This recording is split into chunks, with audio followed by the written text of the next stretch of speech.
Hoje vamos falar do clima em 2024 para esse segundo semestre.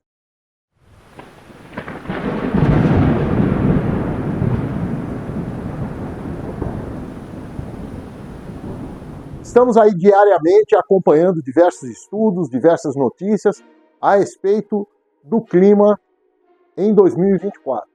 E basicamente a palavra-chave é desregulado, ou seja, o clima está fora daquele seu normal. Isso está sendo muito associado àquele fenômeno já conhecido, nós já ouvimos falar várias vezes, do tal do El Niño.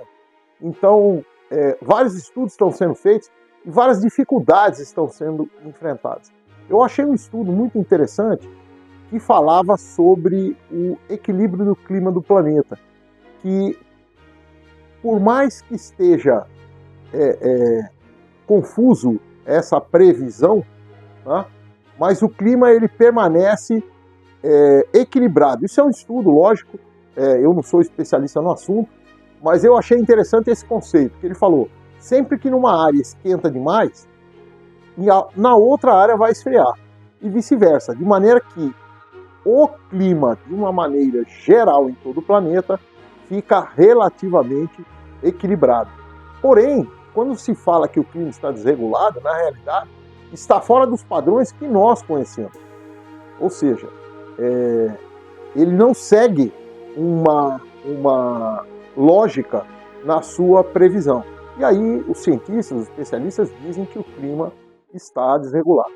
Mas eu vi em alguns órgãos da imprensa, Diário do Litoral, jornais e revistas mais famosas, algumas coisas no YouTube, né? Um que me chamou a atenção é o que fala o seguinte, que em pouco tempo, tá? Então eram dois estudos, eram duas matérias diferentes, mas que falavam basicamente a mesma coisa, inclusive colocando a NASA como sendo uma das responsáveis por aquela informação.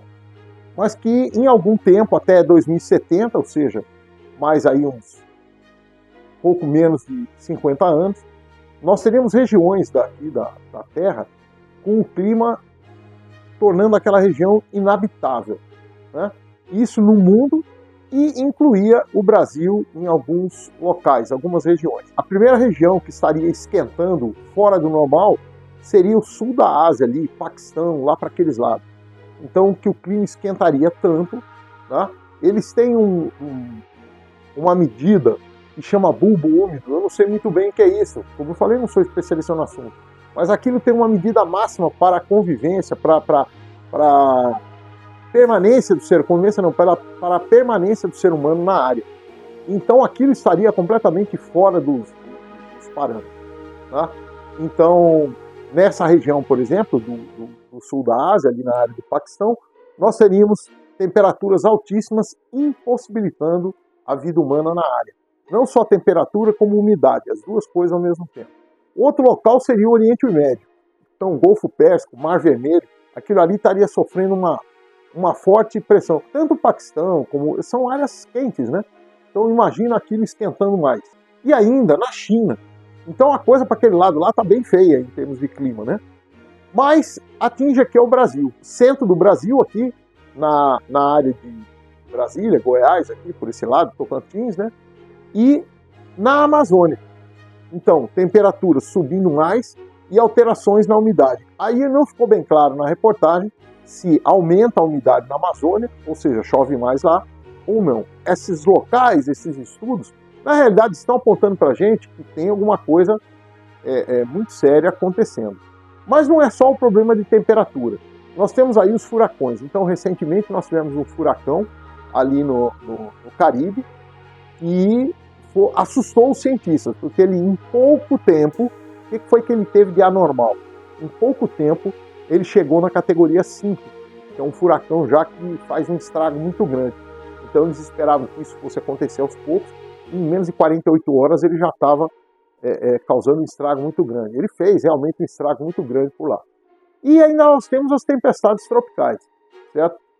Nós vimos o que aconteceu recentemente, infelizmente, né?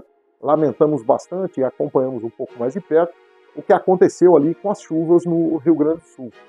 Então, daquele tipo de fenômeno que nós estamos falando. Coisas que saem do dia a dia e do normal. Então, qual a solução para nós?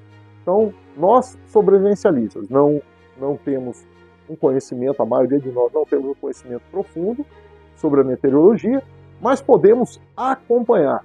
Então, o meu conselho a todos os senhores é: acompanhem a meteorologia para onde quer que vocês viajem. Vou viajar para tal lugar, dá uma consultada como é que vai ser o clima na área, para evitar ser surpreendido. Isso aqui é sobrevivencialismo, é estar preparado para qualquer evento mais extremo. E isso nos afeta principalmente em relação à temperatura. Ok? Então evitem locais onde são previstos tempestades ou furacões. Nada de passear no Caribe em época de furacão, que a coisa fica feia. Realmente lá os fenômenos acontecem numa área de uma maneira muito violenta. Então, fenômenos climáticos devem ser acompanhados diariamente, de preferência, e devem ser atualizados dependendo da região que você estiver. Ok? Prepare-se e sobreviva.